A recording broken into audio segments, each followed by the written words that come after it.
الحمد لله نحمده ونستعينه ونستغفره ونؤمن به ونتوكل عليه ونعوذ بالله من شرور أنفسنا ومن سيئات أعمالنا من يهده الله فلا مضل له ومن يضلله فلا هادي له ونشهد أن لا إله إلا الله وحده لا شريك له ونشهد أن سيدنا ومولانا محمدا عبده ورسوله أما بعد قال الله تبارك وتعالى في القرآن المجيد أعوذ بالله من الشيطان الرجيم بسم الله الرحمن الرحيم لقد من الله على المؤمنين إذ بعث فيهم رسولا وقال في موضع آخر كل حزب بما لديهم فرحون وقال في موضع آخر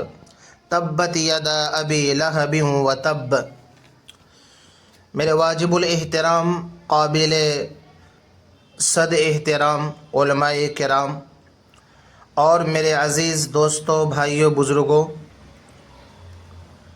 ہر موضوع پر آدمی اپنی مرضی سے عنوان اختیار کر کے گفتگو کر سکتا ہے، لیکن جب حضور صلی اللہ علیہ وسلم کی سیرت طیبہ کا عنوان سامنے آتا ہے تو ایک خطیب اور مقرر کے لیے یہ بات نہایت قابل غور ہوتی ہے کہ وہ حضور کا حسن اور کمالات کا نقشہ کھینچنے کے لیے بات کہاں سے شروع کرے۔ میرے بھائیوں، حضور کی شان ایک اتھاہ سمندر ہے، حضور کی سیرت ایک گہرا اور عمیق دریا ہے، حضور کے کمالات لامتناہی ہیں، حضور کی شان کے سینکڑوں ہزاروں پہلو ہیں، حضور کی شان کہاں سے بیان کی جائے۔ خطیب، ادیب، مفکر، مدبر، امام، پیشوا، مورخ، مفسر، محدث کی زبان سے نبی صلی اللہ علیہ وسلم کی شان بیان کی جائے، یہ علیحدہ عنوان ہے۔ میرا جی چاہتا ہے کہ آج میں پیغمبر کی شان اپنی زبان میں بیان نہ کروں، بلکہ صرف خدا کی زبان میں نبی صلی اللہ علیہ وسلم کی شان بیان کروں۔ حضور صلی اللہ علیہ وسلم کا حسن بیان کریں یا سیرت بیان کریں یا کمالات بیان کریں، پیغمبر کا اعزاز کہاں سے شروع کریں؟ ایسے کمالات کے لامتناہی سلسلے میں ایک انسان کہاں سے بات شروع کرے؟ میرے بھائیوں، قرآن میں حضور صلی اللہ علیہ وسلم کی شان کے ہزاروں عنوانات ہیں۔ لوگوں نے حضرت عائشہ رضی اللہ عنہا سے پوچھا کہ حضور کی شان بیان کرو۔ انہوں نے فرمایا کہ قرآن نہیں پڑھتے؟ لوگوں نے کہا قرآن پڑھتے تو ہیں۔ تو عائشہ صدیقہ رضی اللہ عنہا نے فرمایا کہ کان خلقہ القرآن، قرآن کھولو، قرآن کے ہر صفحے پر حضور کا حسن بکھرا ہوا ہے۔ میرے بھائیوں، حضور دنیا میں تشریف نہیں لائے تھے تو سیرت کا یہ علیحدہ ایک عنوان ہے کہ نبی کے آنے سے پہلے نبی کی سیرت کیا ہے۔ حضور دنیا میں تشریف نہیں لائے تھے تو سیرت کا عنوان کیا ہے۔ حضور آئے تو سیرت کا عنوان کیا ہوا۔ حضور مکے میں ہے تو مکے کی سیرت کیا ہے۔ حضور مدینے میں تھے تو مدینے کی سیرت کیا ہے۔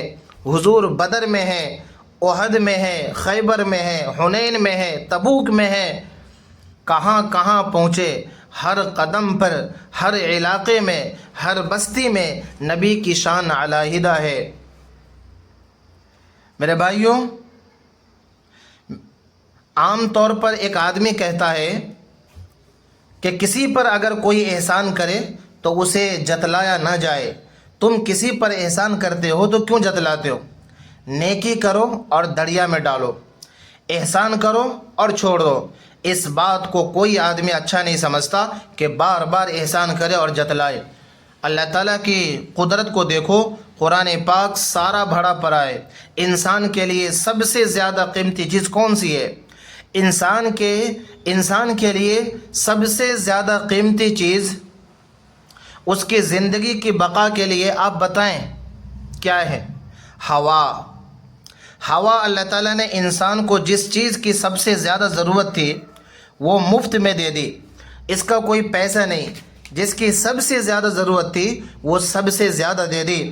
اگر اللہ تعالی ہوا کے پیسے لگا دیتا تو کوئی ایفورٹ کر سکتا تھا، وہ ہوا کسی ایک آدمی کے لیے موقوف نہیں، ہوا عام کر دی۔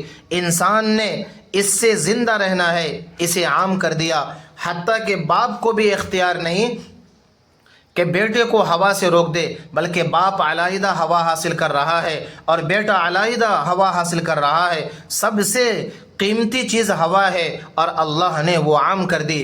دوسرے نمبر پر پانی ہے، وہ بھی عام کر دیا۔ لیکن آپ پورا قرآن کھولیں کہ جس چیز کے بغیر تو ایک قدم بھی ہم نہیں چل سکتے وہ ہمیں مفت میں دے دی، لیکن کہیں احسان نہیں جتلایا۔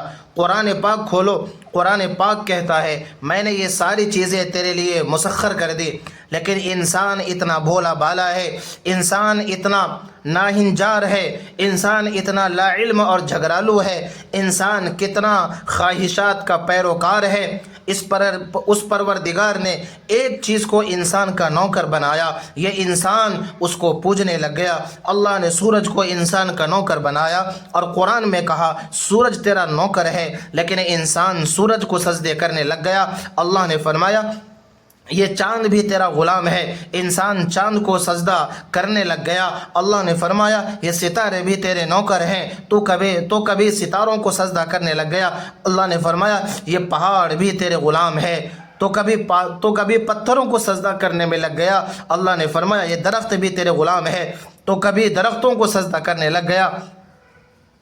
انسان کتنا بھولا بالا ہے کہ جو چیز تیری غلام بنا کر بھیجی گئی اس چیز کو سجدہ کر رہا ہے، اس کو خدا سمجھ رہا ہے۔ یعنی آسمانوں کا جو سورج ہے وہ تیری نوکری کر رہا ہے، وہ تیری چاکری کر رہا ہے، وہ تیری خدمت پر معمور ہے، وہ تیرا طواف کر رہا ہے۔ پوری دنیا کا انسانوں کا وہ سورج طواف کر رہا ہے۔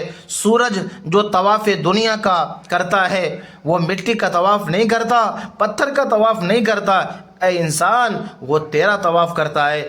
چاند تیرا طواف کر رہا ہے، ستارے تجھے روشنی بخش رہے ہیں، چاند تجھے روشنی بخش رہا ہے۔ جس پروردگار نے چاند کو تیرا نوکر بنایا ہے اور تجھے چاند سے روشنی عطا کی اور تجھے سورج سے روشنی عطا کی، اس نے کہیں بھی قرآن پاک میں نہیں کہا کہ دیکھو میں نے تمہیں چاند دیا، احسان نہیں جتلایا، تیرے اوپر احسان کیا۔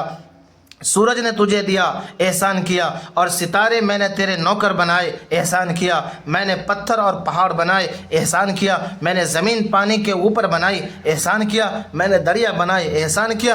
آپ پورا قرآن کھول جائیں، کہیں بھی اللہ تعالیٰ نے احسان نہیں جتلایا ہے۔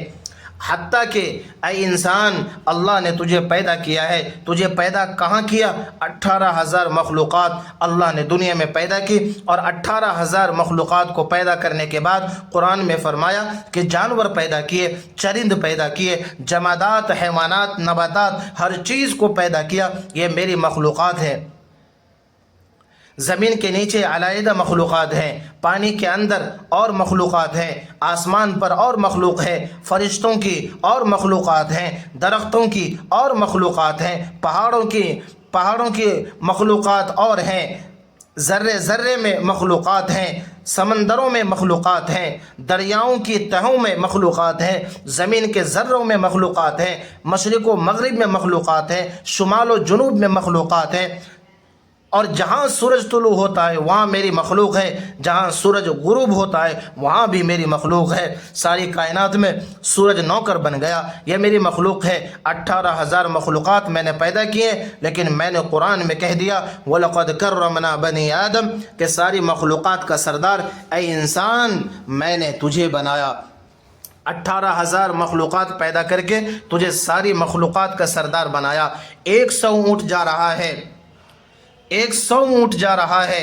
اونٹ کتنا بڑا جانور ہے، اور ایک 7-8 سال کا بچہ پہلے اونٹ کی نکل پکڑ کر 100 اونٹوں کو لے کر جا رہا ہے۔ کبھی تو نے نہیں دیکھا تجھے اللہ نے کتنی عقل بخشی کہ 100 اونٹوں کو ایک بچہ ہانک کر لے جا رہا ہے، بھینسوں کو ہانک کر بچہ لے جا رہا ہے، کارخانہ چل رہا ہے، تو نے ایک بٹن دبایا روشنی ہو گئی، ایک بٹن دبایا کارخانہ کھل گیا۔ یہ تجھے اللہ نے عقل بخشی ہے۔ 18,000 مخلوقات پیدا کر کے اللہ نے احسان نہیں جتلایا۔ تو اس پر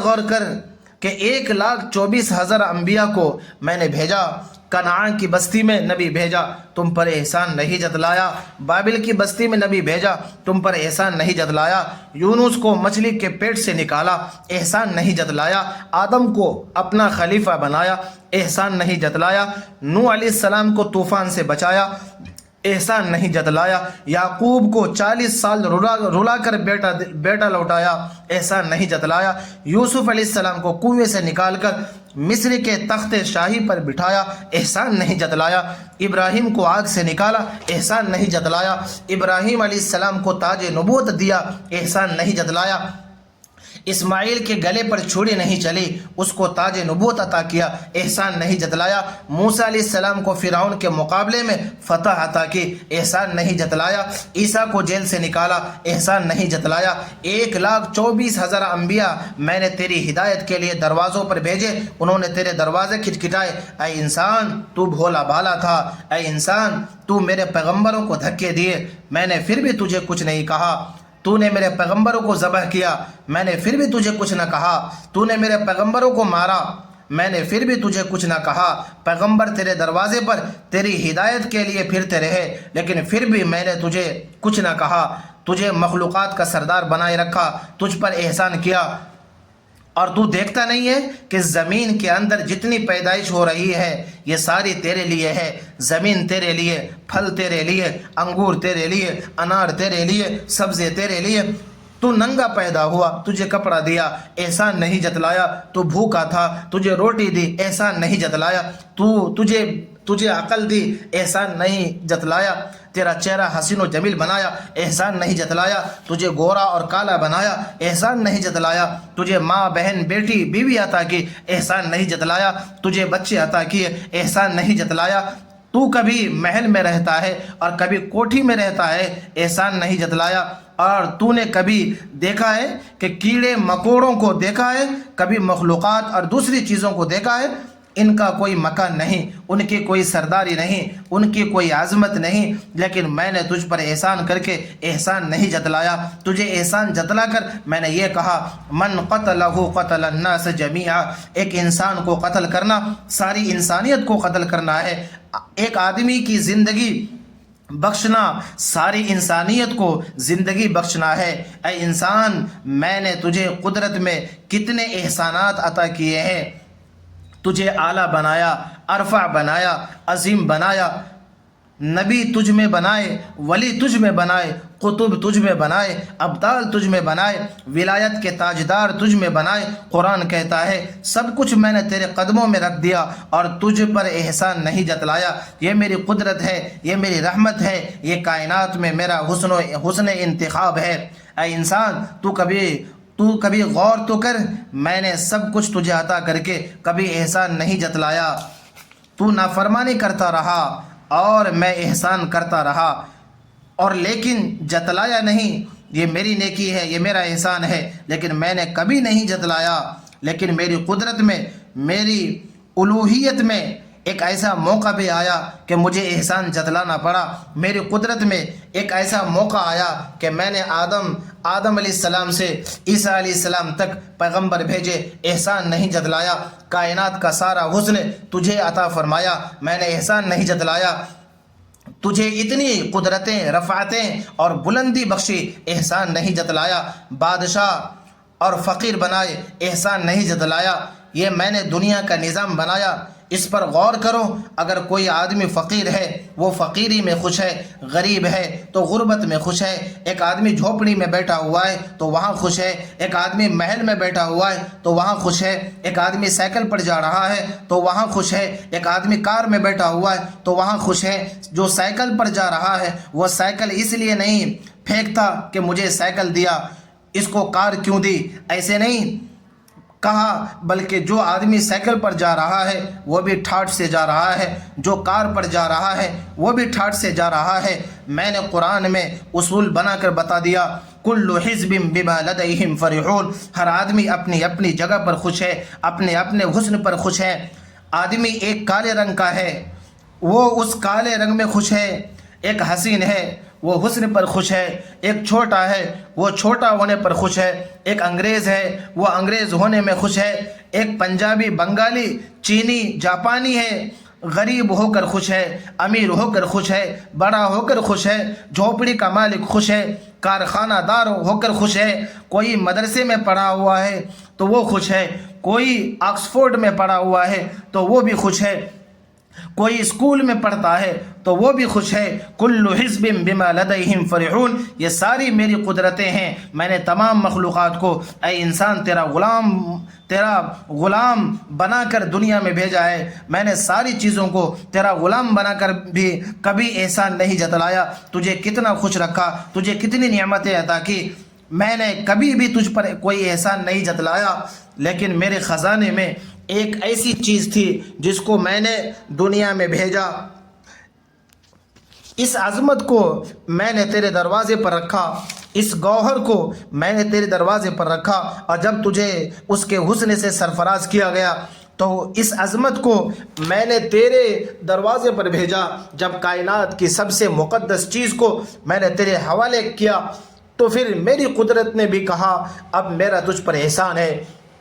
دیکھو، ہوا سب سے قیمتی چیز تھی تیری زندگی کی بقا کے لیے، وہ تجھے دے کر احسان نہیں جتلایا، پانی قیمتی تھا وہ دے کر احسان نہیں جتلایا، لیکن میرے خزانے میں ایک ایسی چیز تھی جب میں نے وہ چیز تمہیں عطا کی تو وہ میرے خزانے میں بھی ایک تھی، جب میں نے تیرے درمیان میں اس پیغمبر کو بھیجا تو مجھے احسان جتلانا پڑا، مجھے کہنا پڑا لقد من اللہ علی المؤمنین اذ بعث فیہم رسولا، اے 18,000 مخلوقات کے سردار، اے انسان محمد صلی اللہ علیہ وسلم، میں نے تجھ میں بھیجا، تجھ پر میرا احسان ہے، آمنہ کے لال کو تجھ میں بھیج کر احسان جتلایا۔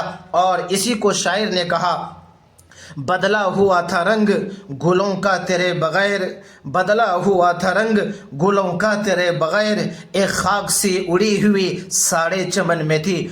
نبی کا آنا احسان خداوندی ہے، نبی کا دنیا میں بھیجنا اللہ کا احسان، پیغمبر کا وجود دنیا میں احسان، نبی کی عظمت احسان، تمہارے اندر اپنا رسول بھیجا اللہ کا احسان۔ اللہ تعالیٰ اپنے پیغمبر کو جنوں میں بھیج سکتا تھا، اپنے رسول کو فرشتوں میں بھیج سکتا تھا، لیکن اللہ نے فرمایا نہیں، میں نے اے انسان تیرے اندر اپنا محمد صلی اللہ علیہ وسلم بھیجا، یہ میرا احسان ہے۔ حضور کا آنا انسانیت پر احسان ہے، حضور کا مکے میں آنا احسان ہے، مدینے میں پہنچنا احسان ہے۔ حضور کا آنا احسان کیوں ہے؟ اس لیے کہ 1,24,000 انبیاء کو میں نے بھیجا، کسی نبی کو بستی کے لیے بھیجا، کسی کو شہر کے لیے بھیجا، حضرت ابراہیم علیہ السلام کو کنعان کے لیے بھیجا، حضرت یونس علیہ السلام کو نینوا کے لیے بھیجا، کسی پیغمبر کو بابل کے لیے بھیجا، کسی نبی کو بنی اسرائیل کے لیے بھیجا، کسی کو دانیال قوم کے لیے بھیجا، کسی کو قوم سمود کے لیے بھیجا، کسی کو قوم لوط کے لیے بھیجا، کسی کو قوم عاد کی طرف بھیجا۔ ہر نبی کے لیے قوم کا اعلان کیا گیا، ہر نبی کے لیے بستی اور شہر کا اعلان کیا گیا، لیکن جب میرے محمد صلی اللہ علیہ وسلم کی باری آئی تو میں نے اپنے محمد مصطفیٰ صلی اللہ علیہ وسلم کے لیے قوم کا لفظ نہیں بولا، بلکہ جس طرح میں نے اپنے لیے کہا برب الناس، میں لوگوں کا رب ہوں، تو میں محمد مصطفیٰ صلی اللہ علیہ وسلم کے لیے بھی کہتا ہوں یا ایھا الناس انی رسول اللہ الیکم جمیعا، اے ساری کائنات کے انسانوں، میں تم سب کے لیے نبی بنا کر بھیجا گیا ہوں۔ رب العالمین فرماتے ہیں جس طرح میں نے اپنے لیے جہانوں کا لفظ بولا ہے، اے محمد تیرے لیے بھی جہانوں کا لفظ بولتا ہوں، جس طرح میں نے کہا میں جہانوں کا رب ہوں، میرا نبی تو جہانوں کا نبی ہے، میں ساری کائنات کے لیے ہوں، میرے نبی تو بھی ساری کائنات کے لیے ہے، جس طرح میں ساری کائنات کا خالق ہوں، میرا محمد صلی اللہ علیہ وسلم تو بھی ساری کائنات کا رسول ہے۔ جہاں جہاں میرا نام ہے وہاں وہاں تیرا نام ہے، جہاں جہاں میرا ذکر ہے وہاں وہاں میرے محبوب کا ذکر ہے۔ تم دیکھو شمس و قمر میں میرا ذکر، شمس و قمر میں تیرا ذکر، شمال و جنوب میں میرا ذکر، شمال و جنوب میں تیرا ذکر، شجر و حجر میں میرا ذکر، شجر و حجر میں تیرا ذکر، عرش میں میرا ذکر، عرش میں تیرا ذکر، فرشتوں کی تسبیح میں میرا ذکر، فرشتوں کی تسبیح میں تیرا ذکر، زمین میں میرا ذکر، زمین میں تیرا ذکر، جان آ گئی میرے دوستو بھائی بزرگوں، جہاں میرا نام ہوگا وہاں تیرا نام ہوگا، جہاں میری خدائی ہوگی وہاں تیری مصطفائی ہوگی، جہاں میری بات ہوگی وہاں تیری بھی بات ہوگی۔ اس کائنات کے حسن کو دیکھو، کائنات کو بتایا، محفل کو سجایا گیا۔ وَإِذَا أَخَذَ اللَّهُ مِيثَاقَ النَّبِيِّينَ لَمَا آتَيْتُكُم مِّن كِتَابٍ وَحِكْمَةٍ، یہ قرآن ہے۔ حضور کا آنا کائنات کی ہر چیز کے لیے احسان ہے، مزدوروں کے لیے احسان ہے، کسانوں کے لیے احسان ہے۔ میرے نبی کا آنا قیدیوں کے لیے احسان ہے، عورتوں کے لیے احسان ہے، بچوں کے لیے احسان ہے، جوانوں کے لیے احسان ہے، کائنات کی ہر چیز کے لیے احسان ہے۔ میرے بھائیوں، آپ قرآن پاک کھولو، قرآن میں رسول اللہ کا ایسے انداز میں تعارف ہوا ہے کہ کسی اور نبی کا تعارف کسی کتاب میں نہیں کرایا۔ حضور سے پہلے کتنی کتابیں ہیں، ان کتابوں کو دیکھو اور قرآن کو بھی دیکھو، آپ کو معلوم ہوگا کہ حضور کا آنا بہت بڑا احسان ہے۔ آپ تورات کھولیں، تورات کس طرح اتری؟ جب تورات اترنے لگی تو موسیٰ علیہ السلام کو اللہ نے حکم دیا، موسیٰ طور پہاڑ پر جاؤ، وہاں جا کر 40 دن کا چلہ کرو۔ انہوں نے 40 دن کا چلہ کیا، پھر کتاب ملی۔ انجیل اترنے کا وقت آیا، عیسیٰ کو فرمایا اپنے موبد خانے میں پابند ہو کر بیٹھو، وہاں کتاب ملے گی۔ زبور اترنے کا وقت آیا، حضرت داؤد علیہ السلام کو اللہ نے فرمایا داؤد جاؤ اپنے موبد میں بیٹھو، باہر نہیں نکلنا، باہر نکلو گے تو کتاب نہیں ملے گی۔ تو داؤد علیہ السلام کو کتاب لینے کے لیے بھیجا گیا، موسیٰ علیہ السلام کو کتاب لینے کے لیے بھیجا گیا، عیسیٰ علیہ السلام کو کتاب لینے کے لیے بھیجا گیا۔ لیکن جب میرے محمد مصطفیٰ صلی اللہ علیہ وسلم کی باری آئی تو میرے محمد کو اللہ نے کتاب کے لیے نہیں بھیجا۔ میرا نبی مکے میں تھا، قرآن مکے میں بھیج دیا۔ میرا نبی مدینے میں تھا، قرآن مدینے میں بھیج دیا۔ میرا نبی پہاڑ پر تھا، قرآن پہاڑ پر بھیج دیا۔ میرا نبی بازار میں تھا، قرآن بازار میں بھیج دیا۔ میرا نبی غار میں تھا، قرآن غار میں بھیج دیا۔ میرا نبی بدر میں تھا، قرآن بدر میں بھیج دیا۔ میرا نبی احد میں تھا، قرآن احد میں بھیج دیا۔ میرا نبی خیبر میں تھا، قرآن خیبر میں۔ میرا نبی تبوک میں، قرآن تبوک میں۔ میرا نبی عشیرہ میں، قرآن عشیرہ میں۔ حتیٰ کہ میرا نبی عائشہ کے بستر پر، قرآن بھی عائشہ کے بستر پر۔ نبی کا آنا ساری کائنات کے لیے احسان ہے، انسانیت کے لیے احسان ہے۔ میرے بھائیوں، نسبت کیا ہے؟ خدا نے ان نسبتوں کو کچھ نہیں مانا۔ نبی کا باپ ہو، نبی کا رشتہ دار ہو، نبی کا بیٹا ہو، نبی کا چچا ہو، نبی کا بھتیجا ہو، نبی کے برادری ہو، نبی کے گھر میں رہتا ہو، نبی کے شہر میں رہتا ہو، نبی کی زبان جانتا ہو، یہ کوئی نسبت نہیں ہے۔ اگر بیٹا ہونے کی نسبت کام آتی تو نوح کا بیٹا کبھی طوفان میں غرق نہ ہوتا۔ اگر باپ ہونے کی نسبت کام آتی تو ابراہیم کا باپ کبھی جہنم میں نہ جاتا۔ اگر چچا ہونے کی نسبت کام آتی تو ابو لہب کو قرآن کبھی نہ کہتا تبت یدا ابی لہب و تب، ابو لہب تو تباہ اور برباد ہو جائے۔ حسین و جمیل ہونا کوئی نسبت نہیں ہے، نبی کا چچا ہونا کوئی نسبت نہیں ہے۔ نبی کی ولادت پر خوشی کرنا احسان ایمان کے مقابلے میں کوئی نسبت نہیں ہے۔ نسبت پیغمبر کیا ہے؟ نسبت پیغمبر رشتہ داری نہیں ہے، نسبت پیغمبر ولادت کی خوشی نہیں ہے، نسبت پیغمبر برادری نہیں، حسن و جمال نہیں، ولادت کی تعریف نہیں ہے۔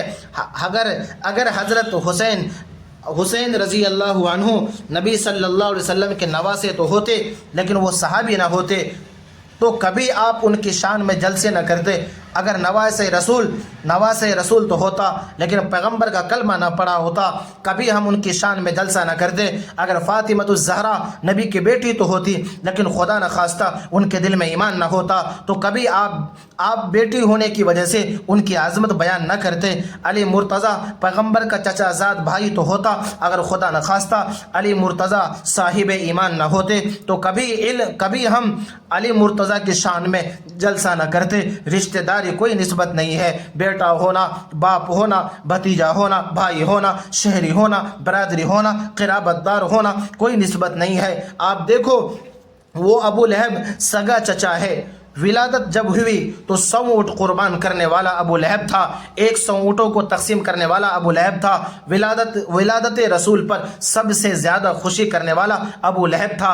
دیکھو نام ابو لہب ہے میرے بھائیوں، لہب عربی میں شعلے کو کہتے ہیں، شعلے کا معنی بہت خوبصورت۔ ابو لہب خوبصورتی کا باپ، اتنا خوبصورت کہ جس کے چہرے سے شعلہ نکلتا ہو، حسن کی لائٹیں نکلتی ہو، لیکن جس کے چہرے سے حسن کی لائٹ نکل رہی ہے اور وہ ولادت ولادت رسول پر خوشی بھی کر رہا ہے، پیغمبر کو سینے سے خوشی خوشی لگایا ہے، نبی سے محبت بھی کی ہے، نبی کی شان میں اشعار بھی کہے ہیں، لیکن وہی ابو لہب ہے جس کو خود تیرا قرآن کہتا ہے تبت یدا ابی لہب و تب، حسن ہونا کام نہ آیا، چچا ہونا کام نہ آیا، قریشی ہونا کام نہ آیا، کعبے کا طواف کام نہ آیا، مکے کی سرداری کام نہیں آئی، اتنی نسبتیں ہیں، ان چیزوں میں سے ایک چیز بھی کام نہ آئی۔ میرے دوستو، بھائیو، بزرگوں، حسین بھی تھا، یہ کام نہ آیا، جمیل بھی تھا، یہ کام نہ آیا، چچا بھی تھا، یہ کام نہ آیا، کعبے میں رہتا بھی تھا، یہ کام نہ آیا، قریشی بھی تھا، یہ کام نہ آیا، سردار بھی تھا، یہ کام نہ آیا، ولادت رسول پر خوشی کرتا ہے، کام نہ آیا، محمد صلی اللہ علیہ وسلم کو سینے سے لگاتا تھا، کام نہ آیا۔ یہ 5 نسبتیں بے جان ہو گئی، لیکن ایک ایسا آدمی ہے جس میں یہ پانچوں نسبتیں نہیں تھی، لیکن وہ پیغمبر کے اتنا قریب ہوا۔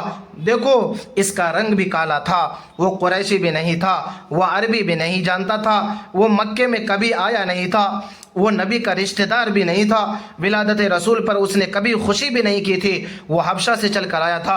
اس کو رتبہ کتنا ملا کہ وہ بلال ٹہلتا مکے کے گلیوں میں ہے اور قدموں کا ٹھکانہ اور قدموں کا کھٹکا جنت میں ہو رہا ہے۔ نبی کا آنا احسان ہے۔ وہ کون سی چیز ہے جو ان تمام نسبتوں پر حاوی ہے؟ وہ چیز ایک ہے، اس کا نام ہے نسبت صحابیت۔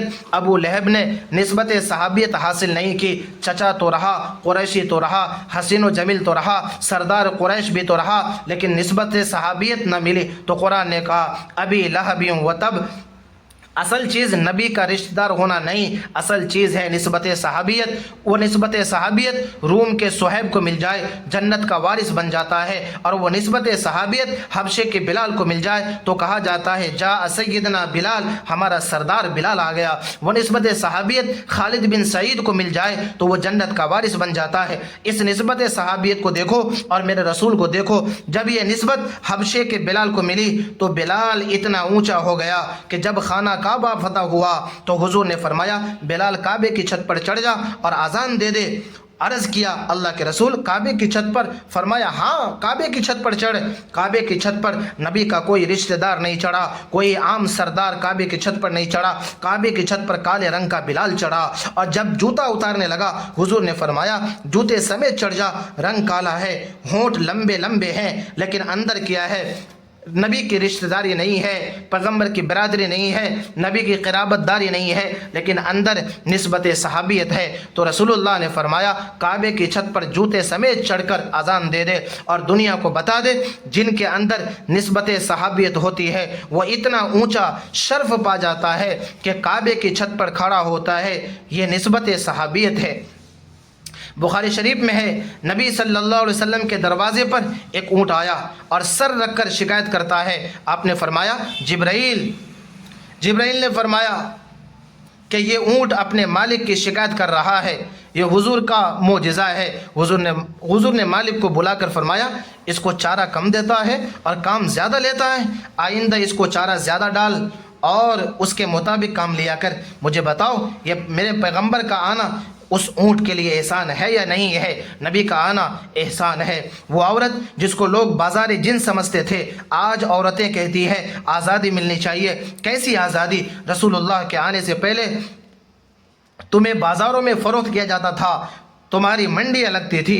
روم اور ایران میں عورتوں کی منڈیاں لگتی تھی۔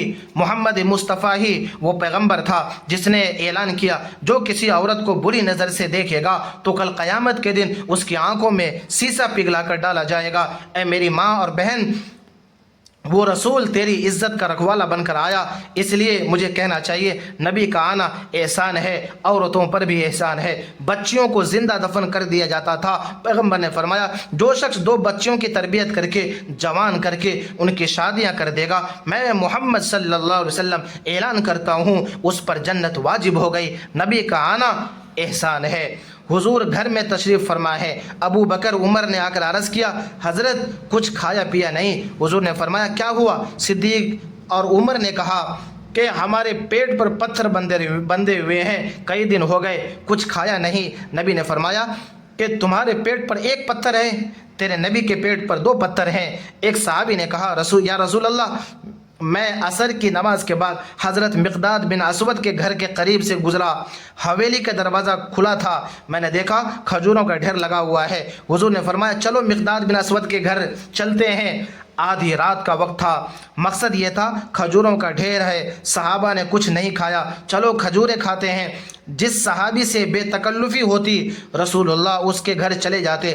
پیغمبر نے آدھی رات کے وقت جا کر دروازہ کھٹکھٹایا تو دروازے کے اندر سوراخوں سے مقداد کی بیٹی نے دیکھا دنیا کا سردار ہمارے دروازے پر ہے، پیغمبر کا چہرہ چمک رہا ہے۔ اس نے کہا ابا جان اٹھو، دنیا کی دولت ہمارے دروازے پر آئی ہے۔ تو والد نے پاؤں میں جوتا بھی نہیں پہنا، بھاگ کر آئے، دروازہ کھولا، فرمایا فدا کا امی و ابی یا رسول اللہ، میرے ماں باپ آپ پر قربان ہوں، آپ چل کر آئے۔ حضور نے فرمایا اے مقداد ہم نے کچھ کھایا پیا نہیں ہے۔ ہم نے کہا چلو مقداد کے گھر کھجوروں کا ڈھیر ہے، جا کر کچھ کھائیں گے۔ حضرت مقداد نے جب یہ بات سنی آنکھوں سے آنسو نکل آئے۔ مقداد کیوں روتے ہو؟ فرمایا اس لیے روتا ہوں آج آپ گھر پر تشریف لائے اور آج کچھ نہیں ہے۔ وہ کھجوروں کا ڈھیر تو ضرور تھا، نماز سے پہلے میں نے وہ ساری کھجوریں مدینہ کے فقیروں میں بانٹ دی ہیں، اب تو میرے گھر میں ایک کھجور بھی نہیں ہے۔ روں نہ تو کیا کروں، سب سے بڑی دولت میرے دروازے پر آئی ہے اور میرے پاس کھلانے کے لیے کچھ نہیں ہے۔ پیغمبر نے جب مقداد کی آنکھوں سے آنسو کو دیکھا تو دریائے رحمت جوش میں آیا۔ بخاری شریف میں پیغمبر کا یہ معجزہ موجود ہے۔ حضور نے فرمایا یہاں کوئی کھجوروں کا درخت ہے؟ حضرت مقداد ابن اسود نے عرض کیا یہاں کھجوروں کا درخت تو کوئی نہیں ہے، صرف ایک کھجور کا تنا ہے۔ حضور نے فرمایا جاؤ یہ میری نبوت والی چادر اس کے نیچے بچھا کر کہو محمد مصطفیٰ تجھ سے کھجور مانگتے ہیں۔ حضرت مقداد فرماتے میں نے پیغمبر کی چادر کو اٹھایا اور اس چادر کو اٹھا کر میں نے اس درخت کے نیچے رکھا اور میں نے حضور کا سلام کہا اور اس خشک تنے میں بہار آ گئی۔ تھوڑی دیر کے بعد میں نے کہا رسول اللہ کھجوریں مانگتے ہیں۔ اتنا کہنے کی دیر تھی اس خشک تنے میں سے کھجوریں جھڑنے لگی اور تھوڑی دیر کے بعد کھجوروں سے وہ ساری چادر بھی بڑھ گئی۔ میں چادر اٹھا کر لے آیا۔ حضور نے فرمایا اگر تو چادر کو نہ اٹھاتا قیامت کی صبح تک دنیا دیکھتی خشک تنے سے کھجوریں جھڑتی رہتی۔ یہ حضور کے معجزات ہیں اور کوئی شخص پیغمبر کے معجزات کا انکار نہیں کر سکتا۔ معجزے میں دخل براہ راست اللہ کے ذات کا ہوتا ہے، معجزے میں اللہ کے سوا کسی کا دخل نہیں ہوتا۔ خدا چاہتا تو معجزہ صادر کرا دیتا ہے، نہیں چاہتا تو نہیں دکھاتا۔ یہ اللہ کی قدرت ہے، حضور کا آنا احسان ہے۔ میرے بھائیوں جب اللہ نے حضور کو بھیجا اور احسان جتلایا تو پھر مجھے کہنے دو کہ حضور کا وجود اللہ کا احسان ہے، صحابہ کا وجود نبی کا احسان ہے، تو پھر یہ بات مان لینی چاہیے حضور کا آنا احسان ہے، ابو بکر کا صدیق بننا نبی کا احسان ہے، عمر کا فاروق بننا نبی کا احسان ہے، عثمان کا ذی النورین بننا نبی کا احسان ہے، علی کا اسد اللہ الغالب بننا نبی کا احسان ہے، بلال کا سردار بننا نبی کا احسان ہے، روم سے خبیب کا آنا نبی کا احسان ہے، ابن عباس کا مفسر قرآن بننا نبی کا احسان ہے، ابن مسعود کا محدث بننا نبی کا احسان ہے، ابو ذر غفاری کا تارک الدنیا ہونا نبی کا احسان ہے، خالد بن ولید کا سیف اللہ ہونا نبی کا احسان ہے، اور 1,24,000 صحابہ کا محمد مصطفیٰ صلی اللہ علیہ وسلم کی جھولی میں آنا نبی کا احسان ہے، اور قیامت کی صبح تک ولیوں کی ولایت، خطیبوں کی خطابت، اماموں کی امامت، مفکرین کی فکر، محققین کی تحقیق، یہ سب کچھ میرے محمد مصطفیٰ صلی اللہ علیہ وسلم کا دنیا پر احسان ہے۔ وآخر دعوانا ان الحمد للہ رب العالمین۔